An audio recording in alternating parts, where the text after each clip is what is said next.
Oi, gente, bem-vindos ao meu canal. Hoje eu tô aqui com a Bibi e hoje ela vai cantar e eu vou dançar música de louvor para Deus.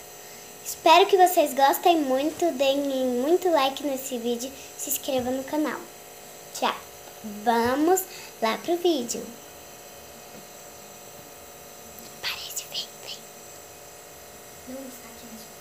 Não, Bibi, pra você cantar. Eu vou cantar aqui, você não, mas é porque tem que te filmar.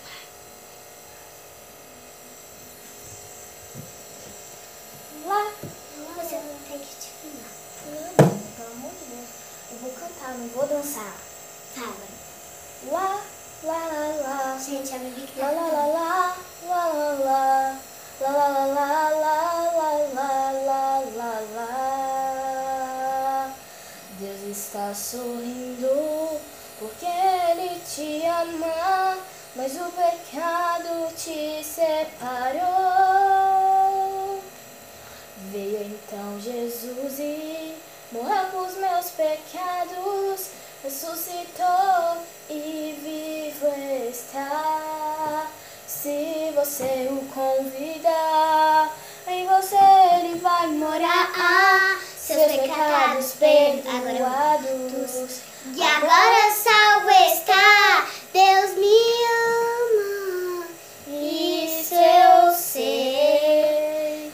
Mas que pena, eu pequei. Então Jesus morreu por mim. Eu recebo, sou salvo assim. Porque pela graça você é salvo.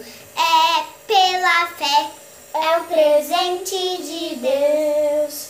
Porque pela graça você é salvo.